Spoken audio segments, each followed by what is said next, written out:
Diz assim a palavra de Deus: além disso, naqueles dias vi alguns judeus que haviam se casado com mulheres de Asdod, de Amon e de Moabe. A metade dos seus filhos falavam a língua de Asdod ou a língua de um dos outros povos e não sabiam falar a língua de Judá. Eu os repreendi e invoquei maldições sobre eles. Bati em alguns deles e arranquei os seus cabelos. Fiz com que jurassem em nome de Deus e lhes disse: não consintam mais em dar suas filhas em casamento aos filhos deles, nem haja casamento das filhas deles com seus filhos ou com vocês. Não foi por causa de casamentos como esses que Salomão, rei de Israel, pecou? Entre as muitas nações não havia rei algum como ele. Ele era amado por seu Deus, e Deus o fez rei sobre todo Israel, mas até mesmo ele foi induzido ao pecado por mulheres estrangeiras. Como podemos tolerar o que ouvimos? Como podem vocês cometer essa terrível maldade e serem infiéis ao nosso Deus, casando-se com mulheres estrangeiras? Um dos filhos de Joiada, filho do sumo sacerdote Eliasibe, era genro de Sambalate, o horonita. Eu o expulsei para longe de mim. Não te esqueças deles, ó meu Deus, pois profanaram o ofício sacerdotal e a aliança do sacerdócio e dos levitas. Verso 30, dessa forma purifiquei aos sacerdotes e os levitas de tudo que era estrangeiro. Eu lhes designei responsabilidades, cada um em seu próprio cargo. Também estabeleci regras para as provisões de lenha, determinando as datas certas para serem trazidas e para os primeiros frutos. Em tua bondade, lembra-te de mim, ó meu Deus. Até aí, você pode se assentar.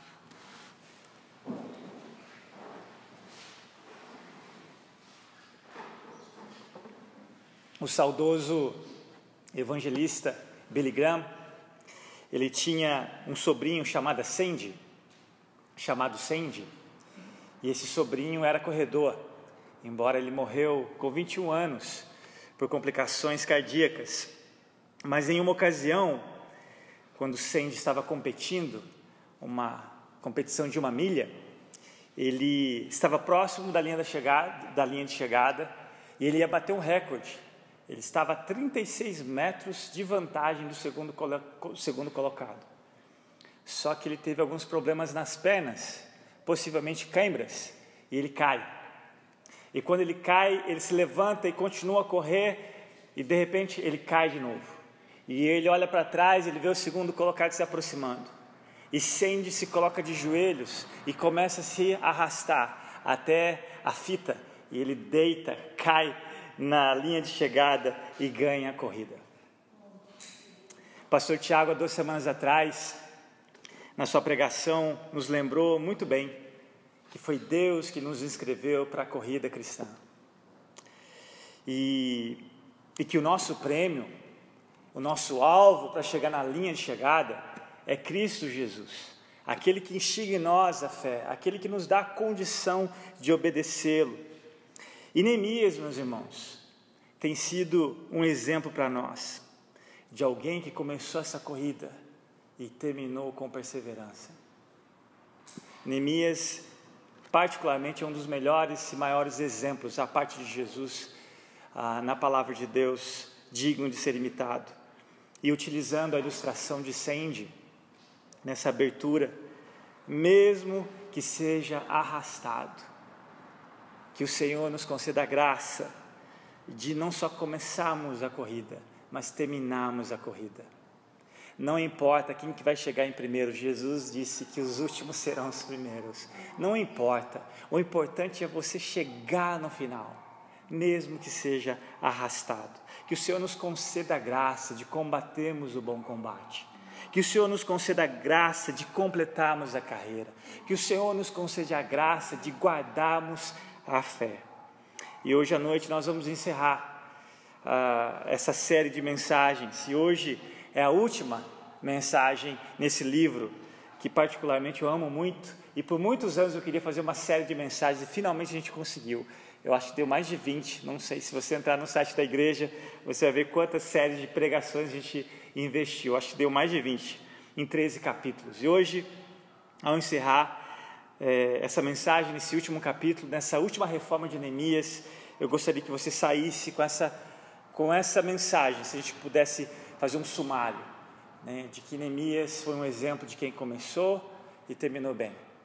Você pode ter começado mal a sua carreira cristã, mas a questão é se você vai terminar bem, se você vai terminar como Neemias, com submissão a Deus, com sabedoria, com zelo e com coragem, porque foi Deus que chamou Neemias, foi Deus que capacitou Neemias, e para a glória dele mesmo, Neemias fez aquilo que ele havia sido chamado para fazer.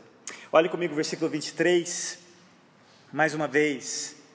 Além disso, naqueles dias vi alguns judeus que haviam se casado com mulheres de Asdod, de Amon e de Moabe. O povo havia prometido, lá no capítulo 10, que não daria suas filhas em casamento com os filhos desses mesmos povos que aqui a gente vê eles quebrando aliança. E aqui, de novo, eu não vou entrar nesse pormenor, a gente já falou sobre isso, desses casamentos mistos, aqui eu não vou entrar nesse pormenor, mas não era uma questão racial, mas aqui nós vemos uma questão de preservação da religião, certo?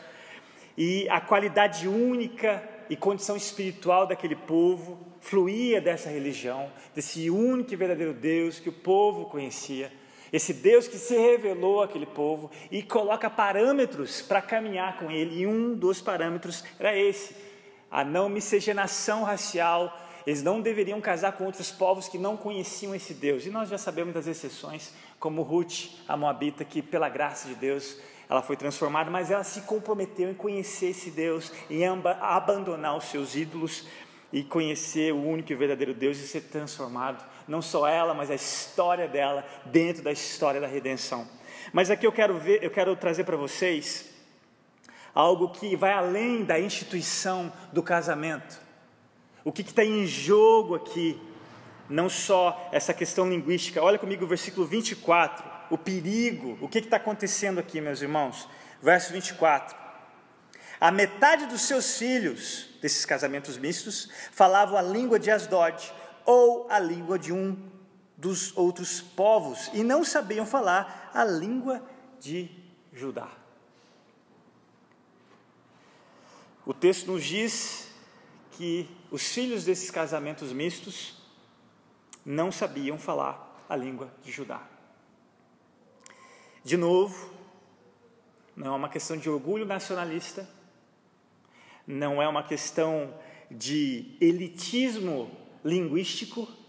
Eu não sei vocês, mas eu amo português, e é interessante quando você vai em outro país, ou convive com outras pessoas de outros países, é uma das línguas mais difíceis de aprender, mas eles gostam de ouvir a gente orando em português. Eu amo português, embora o meu português não é tão bom quanto deveria, mas eu amo a nossa língua. Não é o caso aqui como qualquer israelita que amava a língua deles. Então não é um elitismo linguístico, ou uma preocupação somente com a identidade nacional. Meus irmãos, o que está em jogo aqui é a própria palavra de Deus. A Bíblia está em jogo aqui com esses casamentos mistos. A Sagrada Escritura está na língua do povo de Judá, no aramaico ou no hebraico. E esses filhos, eles precisavam aprender a língua hebraica para que eles pudessem ler as Escrituras e passar isso consequentemente às futuras gerações. Então entende que não é só uma questão que nós já vimos, da divisão que acontecia com os filhos, ou sigo a religião do meu pai, ou da minha mãe, num contexto desse casamento misto, mas aqui algo muito mais profundo está em jogo. Um comentarista, que eu gosto muito, diz o seguinte, abre aspas, a confusão de idiomas entre as crianças não era apenas um sintoma, mas sim uma ameaça, uma perda de acesso à palavra de Deus, efetivamente paganizaria os israelitas. O compromisso feito por uma única geração poderia desfazer a obra de séculos, fecha aspas. Olha a seriedade desses casamentos mistos, as consequências disso. Percebam quão séria é a situação diante de Neemias. Na sua ausência, ele volta e vê que as pessoas que haviam se comprometido lá no capítulo 10, versículo 29 e 31, quebraram de novo. Olha a situação diante desse líder. E aqui nós temos uma noção muito maior, conhecendo o que está envolvido aqui, do tamanho do problema, especialmente das consequências desse problema, e aí você vai ver por que ele foi tão radical, tão zeloso.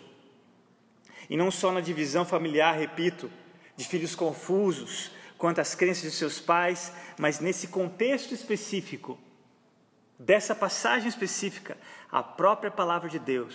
E agora pensem nos desdobramentos quanto à salvação das pessoas que não têm outra forma de conhecerem o Deus que salva, a não ser na sua palavra, desse Deus que se revelou. Olha a seriedade disso, meus irmãos, o perigo dessa situação. E diante disso, Neemias faz algo, como diz o ditado, para grandes males, grandes remédios. Olha o verso 25. Eu os repreendi e invoquei maldições sobre eles, bati em alguns deles e arranquei os seus cabelos, fiz com que jurassem em nome de Deus e lhes disse: não consintam mais em dar suas filhas em casamentos aos filhos deles, nem haja casamento das filhas deles com seus filhos ou com vocês. Além de repreender, nós já vimos na última vez as diferentes repreensões de Neemias. Eu não quero ser repetitivo nisso, ok? Se você não ouviu, entra no site da igreja, sem fazer propaganda, e ouçam o que significa essas repreensões de Neemias. Mas antes dele repreendê-los, é interessante que também ele faz com que o povo jurasse. E aqui percebam que não há a separação dos cônjuges, como nós já consideramos isso em Esdras e também em Neemias. Mas aqui ele pede que o povo, além da repreensão, jurassem não continuar fazendo aquilo. Porém, antes disso, Neemias faz duas coisas que muitos interpretam de maneira errada.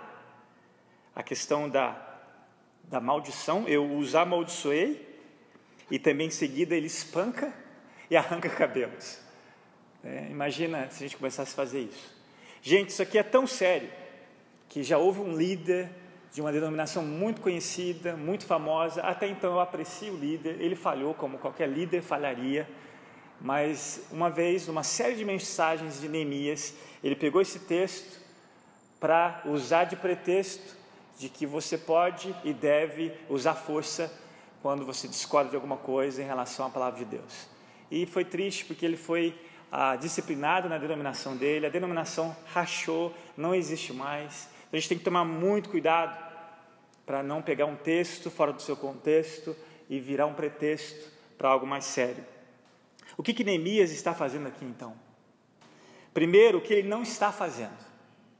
Eu gostaria de começar com o que ele não está fazendo. Primeiro, quando fala de amaldiçoar, Neemias, no sentido aqui, ele não está usando uma linguagem obscena ou palavrões, mas o sentido de amaldiçoar os israelitas é Neemias pronunciar a maldição que o próprio Deus já havia dito na sua palavra, das consequências da desobediência dessa própria palavra. É isso que Neemias faz, daquele compromisso que eles fizeram lá no capítulo 10, quando eles prometeram, lembra, de imprecação de maldição, caso eles não cumprissem. É isso que Neemias está fazendo, ele traz a memória do povo. O mesmo Deus que é fiel com as bênçãos é o mesmo Deus que é fiel com as maldições. Nós vimos na última vez que nós ouvimos nessa série: você planta, é a lei da colheita, você vai colher. Não zombe de Deus, não zombe da palavra dele achando que ele vai te abençoar se você faz o contrário daquilo que ele te pede. O que você planta, colhe, como diz o mineiro. Então Neemias, ele traz a memória do povo: vocês vão colher as consequências disso. E ele traz essas maldições, traz a memória. Segundo, o que significa espancar alguns deles, e também de alguns deles arranquei os seus cabelos? Depois nós entendemos, eu acredito que você já percebeu da seriedade da situação, depois a gente entender a seriedade da situação envolvendo a palavra de Deus, o Deus da palavra e os desdobramentos quanto à salvação que só essa palavra pode levar a toda a cultura, independente da língua, independente da posição geográfica. Aqui, talvez, se você tivesse lido isso, simplesmente não seria exagero. Interessante que a primeira vez quando eu li esse texto e vi Neemias espancando alguns, arrancando o cabelo de outro, eu não achei que ele exagerou, especialmente diante do problema, dos grandes males a grandes remédios. Tudo bem que a primeira impressão que eu tive, não sei se é a sua, mas você lendo um texto desse, você pensa que Neemias está descendo o braço de maneira descontrolada. É um homem que perdeu, agora chegou o momento. Durante todos esses anos, Neemias agora não aguenta mais, e ele desce o braço de maneira descontrolada no povo, pega alguns e sai arrastando pelo cabelo. Não sei se essa é a impressão sua. Essa foi a primeira impressão primeira vez eu li esse texto. Mas é importante lembrarmos, em primeiro lugar, da posição desse homem. Vocês se lembram? Neemias é o governador. Neemias aqui, nesse caso, por assim dizer, ele é o chefe judiciário. Se a gente puder colocar nos nossos dias, ele é o STF dos seus dias. E esse espancamento, entre aspas, mencionado, pode ser uma referência à pena que ele aplicou aos responsáveis, a pena que foi necessária aplicar às ofensas criminais, de acordo com Deuteronômio capítulo 25. Depois você lê em casa esse capítulo de Deuteronômio 25. E esse arrancar dos cabelos, na verdade, é uma referência de que os culpados foram forçados a rapar suas cabeças, como um sinal de vergonha pública e humilhação. Você quer ver um exemplo disso? Se você olhar num livro anterior a Neemias, Esdras, diante de um dos problemas que Esdras se encontra, é exatamente aqui, de casamentos mistos. O que Esdras, como líder, ele vai fazer? Diante da nação, ele não pede para que a nação fizesse, ele faz, ele dá o exemplo. Esdras faz o quê? Rapa a cabeça. Ele se humilha diante de Deus. E como diz um comentarista, abre aspas, o cabelo era considerado um grande ornamento entre as nações orientais. A falta dele, como a calvície, era considerada uma grande desgraça. Então, Esdras, ele faz de maneira humilhante diante do povo, e que quebranta o povo a imitar o que ele faz diante de Deus, clamando a misericórdia de Deus, para que pela sua misericórdia ele pudesse desviar a sua ira do seu povo. E aqui a gente vê, desde o capítulo 1, o que Deus tem feito misericordiosamente através de Neemias, em restaurar os muros, a cidade e o povo. Outro exemplo, talvez isso vai trazer muita luz, talvez na dificuldade que você tenha de ler aquele texto, mas vocês estão lembrados, quando Eliseu substitui Elias, e algumas crianças, mais de 40 crianças, começam a chamar Eliseu de careca, e ali no original é calvo, e ele era, e aquilo era diante da cultura humilhante, como esse comentarista falou, era uma desgraça, e eles começam a zombar de um homem que representa quem? O próprio Deus. Aí você entende por que Eliseu amaldiçoa aquelas crianças e saem 2 ursos da floresta e mata todas elas.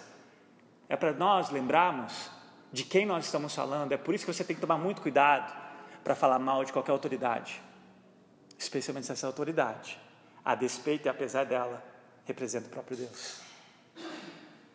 E é isso que significa, meus irmãos, esse contexto desse espancar e de se arrancar os cabelos. E logo em seguida, no versículo 26, Neemias traz à memória do povo uma ilustração. Olha comigo, verso 26. Não foi por causa de casamentos como esses que Salomão, rei de Israel, pecou. Entre as muitas nações não havia rei algum como ele. Ele era amado por seu Deus, e Deus o fez rei sobre todo Israel. Mas até mesmo ele foi induzido ao pecado por mulheres estrangeiras. Interessante que Salomão era uma pessoa excepcional. Excepcional como? Não havia homem tão sábio quanto ele. A rainha de Sabá ficou encantada depois dela fazer uma visita. Ela falou assim, o que me disseram a seu respeito não era nem a metade. a sabedoria, a riqueza daquele homem. Um homem que Neemias, olha só que interessante, nos traz atenção aqui, que foi amado por Deus. Um homem de Deus, que eu gosto muito, disse algo muito profundo. Ele disse assim: dura coisa é ser amado por Deus. Dura coisa é ser amado por Deus. E no sentido que ele usou essa frase, é porque quanto mais perto de Deus você anda, mais responsabilidades sobre você serão exigidas. Porque é muito dado, muito cobrado. E aqui nós vemos que Deus amava Salomão, concedeu a ele mais do que dá sabedoria diante daquele pedido que ele concede a Salomão a fazer. Honra, paz no seu reinado. E mesmo o homem mais sábio do mundo não cedeu ao encanto dos casamentos mistos, da influência que as mulheres de outras culturas tiveram sobre ele. E nós sabemos que o reino é dividido. Nós sabemos que por amor a Davi, é interessante, não sei se vocês já perceberam isso, todo mundo crucifica Davi, né? Todo mundo atira a pedra em Davi em relação a Betseba, Urias, mas não houve até hoje, com exceção de Jesus, um homem como Davi. Vocês sabem por quê? Lá em 2 Reis vai dizer que com exceção de Urias, Davi foi o único rei que teve o seu coração totalmente dedicado ao Senhor. Apesar de Urias, que foi a única exceção, nenhum rei, nem mesmo Salomão, o mais sábio, nem Davi tinha a sabedoria que o filho dele tinha, mas nem mesmo Salomão foi íntegro como Davi foi, nesse quesito, de dedicar totalmente o coração. Nenhum rei se humilhou e se arrependeu como o Davi fez, até mesmo no seu pior pecado. E aqui nós vemos que Salomão é usado aqui como alguém que começou bem e não terminou bem. Alguém que Neemias traz à memória do povo, assim como Paulo vai fazer no Novo Testamento para você e eu. Olhe para o Antigo Testamento e aprenda com os erros do povo. Não cometa os mesmos erros que eles cometeram. Andem de maneira íntegra e totalmente dedicada a esse Deus. Nós temos o Antigo Testamento e o Novo Testamento para aprendermos, meus irmãos. Para aprendermos a andar com esse Deus santo. Um Deus que é exigente. Nunca se esqueça disso.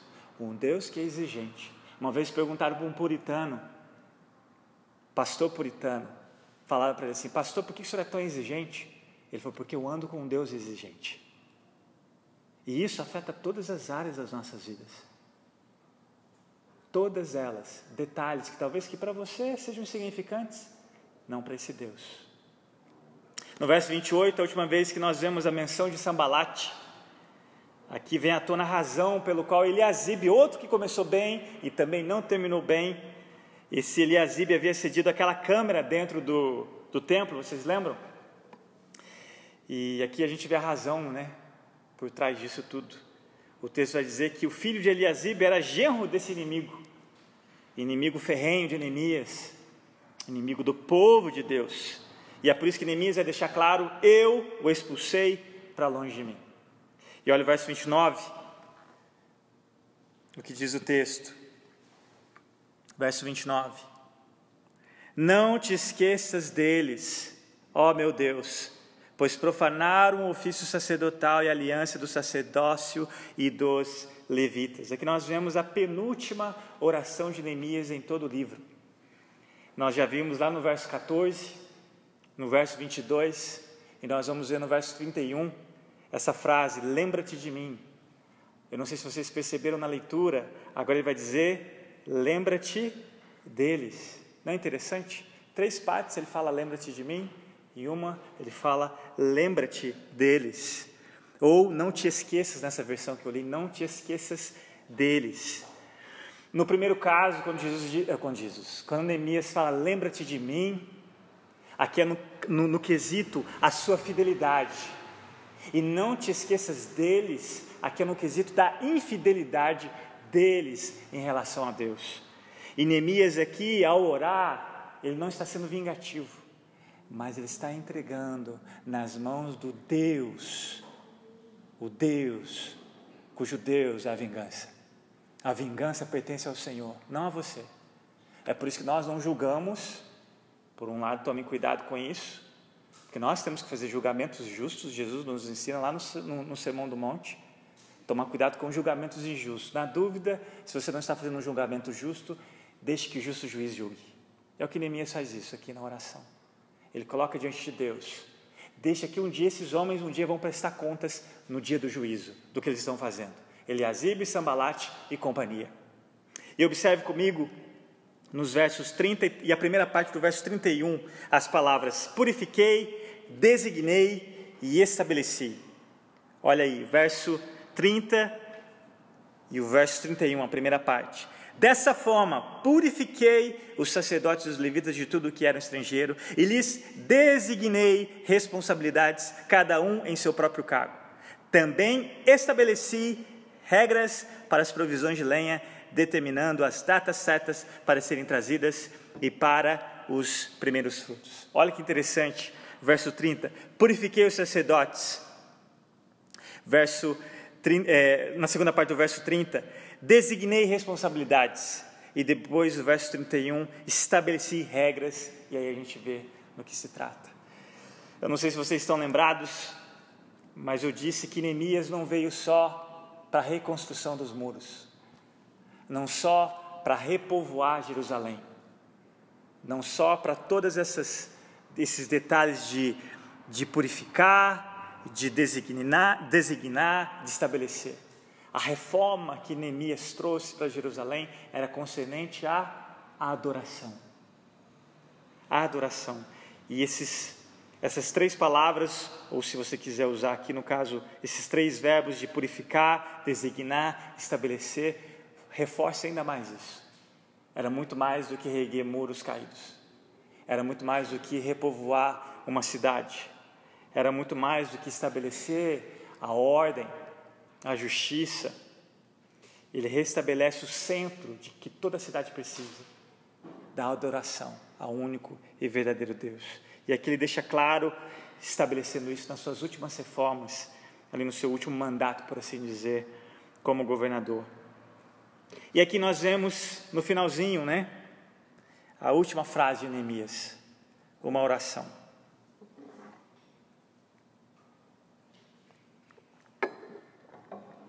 Em tua bondade, lembra-te de mim, ó meu Deus. Nós vemos que o livro de Neemias começa orando, termina orando. No primeiro capítulo, quando Neemias, ao ouvir aquela triste notícia, aquele relatório do seu irmão Hanani, onde os muros estavam derrubados, onde os portões foram consumidos pelo fogo, a primeira reação de Neemias foi fazer um movimento? Não, foi orar. E é interessante que Deus usa esse homem para ser a resposta das suas próprias orações. E agora, as suas últimas palavras de tudo aquilo que Deus deu a ele a graça de fazer, ele termina orando. Em tua bondade, lembra-te de mim, ó meu Deus. Observe a quem Neemias está pedindo para ser lembrado. Em nenhum momento ele pede para o povo lembrar dele. Ele não está se direcionando às pessoas que ele serviu de maneira perseverante e fiel. E é interessante que muitas vezes as pessoas que mais nos decepcionam são aquelas que a gente mais ama. Aquelas que a gente com fidelidade serve até o fim. E às vezes você não ouve nem mesmo um obrigado delas, nem mesmo uma palavra de encorajamento. Eu não duvido que Neemias tenha sido exceção. Em nenhum momento a gente vê ninguém falando nada para ele, Mesmo depois de idoso, voltando, depois de ausente por mais de 9 anos, ele volta para fazer as suas últimas reformas. Nós não vemos nenhum registro de ninguém, nem sequer orando por esse homem, nem sequer agradecendo por tudo que ele havia feito. Mas ele sabe quem viu tudo, e ele sabe de quem ele quer a aprovação. E essa é a motivação de tudo que ele fez. E a sua preocupação final era ser lembrado com favor de Deus. Só Deus, meus irmãos, pode nos compensar, nos recompensar, mesmo que nós não merecemos nada. Aqui em nenhum momento Ele está pedindo por mérito do que Ele fez, porque Ele sabia que tudo que Ele havia feito foi pela graça. Em nenhum momento Ele está pedindo: Deus, olha o que eu fiz, agora o Senhor tem que me pagar. Agora o Senhor tem que me dar o que eu mereço, porque olha só, ninguém fez o que eu fiz. Não é isso. Ele sabe que em seus próprios méritos Ele não faz nada. Tanto é que Ele fala que na tua bondade, na tua misericórdia, não por mim nem pelo que eu fiz, quem tu és, na tua bondade, lembra do teu servo. E é nisso que Ele se agarra, na bondade de Deus. Ele não se agarra nem mesmo em tudo que Ele havia feito, por mais bom que fosse. Restaurar os muros, repovoar a cidade, colocar Deus de novo no centro da adoração e fazer todas aquelas reformas que iriam impactar não só agora, quando as cortinas do Antigo Testamento fecham, mas até mesmo na vinda do Salvador. É por isso que esses casamentos mistos iriam influenciar até mesmo na linhagem do Salvador. E Neemias corajosamente vai até o fim. E mesmo diante de todo o bem que ele fez, ele sabe que ele não tem nada, ele não merece nada, a não ser se agarrar na bondade de Deus. E aqui nesse contexto de Santa Ceia, eu quero lembrar a vocês, eu quero lembrar a mim mesmo, que qualquer bondade que nós venhamos a receber é graças ao mérito da vida perfeita que Jesus viveu. Não pense em nenhum momento que você precisa se esforçar, mesmo que rastejando, para obedecer esse Deus, que você vai ter alguma coisa como benefício ou recompensa. Não é nada que você venha fazer, porque você não tem condição de fazer o que Deus requer de você por causa do pecado. Você é limitado. Nós vemos um texto ou um livro onde teve altos e baixos. Nós vemos momentos de avivamento onde Deus agiu, trouxe quebrantamento genuíno, arrependimento genuíno, mas de alguns anos depois o povo se esfria. É o que acontece com você e eu. Avivamento é algo que Deus derrama. Você não controla isso. Deus simplesmente, pela sua graça, bondade, visita o seu povo onde você, na hora que você menos espera. É isso que nós chamamos de salvação. É isso que nós falamos hoje de manhã, dessa metanoia, dessa percepção que nós temos de que tudo que nós fazemos, o padrão de Deus é alto demais, é elevado demais. Nós não conseguimos ir até Ele, é Ele que veio até nós. Nós não conseguimos em nenhum momento. Tiago vai dizer que se você tropeça numa vírgula da lei, você já quebra toda a lei de Deus. Esse Deus é exigente demais, a lei dele é perfeita e você é incapaz de andar em obediência a esse Deus. E é por isso que Jesus veio. Ele viveu uma vida perfeita que você jamais precisa viver, porque Ele já fez isso no seu lugar. De outra forma, você é um mero religioso, querendo pelos seus esforços próprios agradar a Deus, algo que é impossível. Cristo já viveu de maneira perfeita. E não só isso, os seus pecados, os meus pecados, esse Deus é justo, Ele precisa resolver essa questão de pecados, senão Ele deixa de ser justo. Os seus pecados foram injustamente colocados sobre Jesus, é por isso que Ele morreu. Por causa dos seus e dos meus pecados. E agora nós temos o que nós cantamos. Se você crê no que você canta em plenos pulmões, não é a máscara que vai impedir o som da sua voz, porque você crê que Cristo já foi moído, foi crucificado por causa dos seus e dos meus pecados, e graças a essa morte, agora você não precisa mais se condenar, e muito menos arrastar o peso da culpa, dos pecados que você já fez no passado, comete no presente, ou ainda vai cometer no futuro. Ele já morreu por todos eles, Ele já satisfez a ira de Deus, e se você crê em Jesus como seu único e suficiente Salvador, agora não é a ira de Deus contra você, é o amor imensurável de Deus, através do seu Espírito derramado nos seus corações, e essa é a motivação que te leva a obedecer e a amar a Deus como resposta. E quando Jesus ressuscita, Ele deixa claro as últimas palavras, ou melhor, a última palavra que Ele disse: está consumado. Ele ressuscitou, e Ele continua diante de Deus, intercedendo por vocês, intercedendo por mim, por toda acusação, contra toda acusação do diabo, esse inimigo ferrenho das nossas almas, que vai condenar diante desse trono, desse justo juiz. Olha lá o seu Lourenço, olha lá o seu Nadir, olha lá o Alessio. E de repente nós temos esse advogado que mostra que ele continua sendo humano. As afeições de Jesus pela sua igreja continuam agora como nunca antes, na sua assunção. Ele mostra as marcas. Eu já paguei pelo seu Lourenço, eu já paguei pelo Alessio, eu já paguei pelo seu Nadir. Olha aqui a prova. Você não tem condenação mais contra eles, porque eu já resolvi o problema deles com esse justo juiz. E meus irmãos, Jesus continua intercedendo por nós. Ele ainda continua intercedendo pela sua igreja. Ele ainda continua construindo a sua igreja. E as portas do inferno não vão prevalecer. Ele garantiu isso. E nós cremos de que Ele está voltando. Nós cremos que um dia, finalmente, nós vamos ser livres desse maldito pecado que ainda está em nós. Esse coração enganoso que ainda continua trazendo na sua memória quem você era e que você não merece esse amor. Diga aos seus pensamentos enganosos o que as Sagradas Escrituras dizem a esse respeito. Que não há nenhuma condenação mais para aqueles que estão em Cristo Jesus. Porque quem os justifica é o próprio Deus. É o próprio Deus.